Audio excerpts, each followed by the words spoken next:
இவ்விதமாக வானமும் பூமியும் அவைகளின் சர்வ சேனையும் உண்டாக்கப்பட்டு தீர்ந்தன.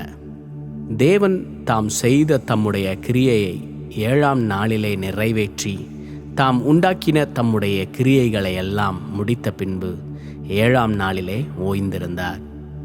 தேவன் தாம் சிருஷ்டித்து உண்டு பண்ணின தம்முடைய கிரியைகளை எல்லாம் முடித்த பின்பு அதிலே ஓய்ந்திருந்தபடியால் தேவன் 7ஆம் நாளை ஆசீர்வதித்து அதை பரிசுத்தமாக்கினார்.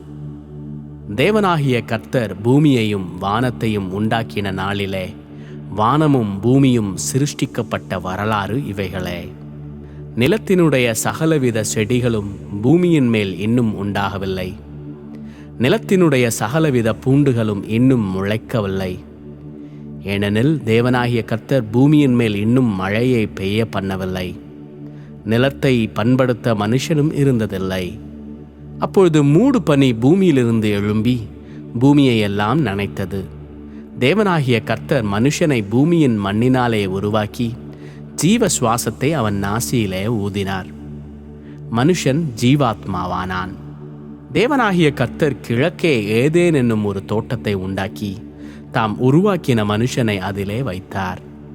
தேவனாகிய கர்த்தர் பார்வைக்கு அழகும் புசிப்புக்கு நலமுமான சகலவித விருட்சங்களையும் தோட்டத்தின் நடுவிலே ஜீவ விருட்சத்தையும் நன்மை தீமை அறியத்தக்க விருட்சத்தையும் பூமியிலிருந்து முளைக்க பண்ணினார். தோட்டத்துக்கு தண்ணீர் பாயும்படி ஏதேனிலிருந்து ஒரு நதி ஓடி அங்கே இருந்து பிரிந்து 4 பெரிய ஆறுகளாயிற்று.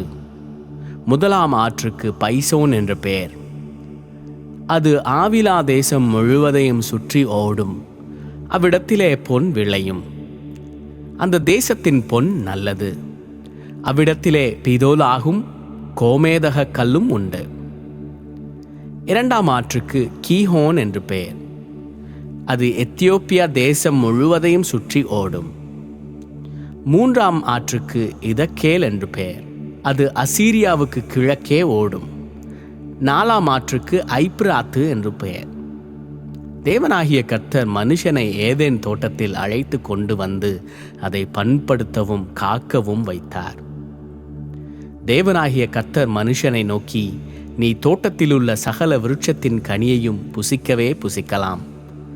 ஆனாலும் நன்மை தீமை அறியத்தக்க விருட்சத்தின் கனியை புசிக்க வேண்டாம். அதை நீ புசிக்கும் நாளில் சாகவே சாவாய் என்று கட்டளையிட்டார்.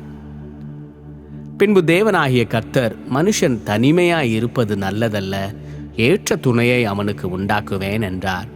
தேவனாகிய கர்த்தர் வெளியின் சகலவித மிருகங்களையும் ஆகாயத்தின் சகலவித பறவைகளையும் மண்ணிலே உருவாக்கி ஆதாம் அவைகளுக்கு என்ன பேரிடுவான் என்று பார்க்கும்படி அவைகளை அவனிடத்தில் கொண்டு வந்தார்.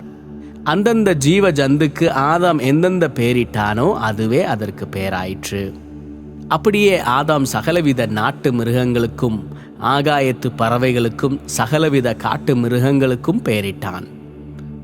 ஆதாமுக்கோ ஏற்ற துணை இன்னும் காணப்படவில்லை. அப்பொழுது தேவனாகிய கர்த்தர் ஆதாமுக்கு அயர்ந்த நித்திரையை வரப்பண்ணினார். அவன் நித்திரை அடைந்தான். அவர் அவன் விலா எலும்புகளில் ஒன்றை எடுத்து அந்த இடத்தை சதையினால் அடைத்தார்.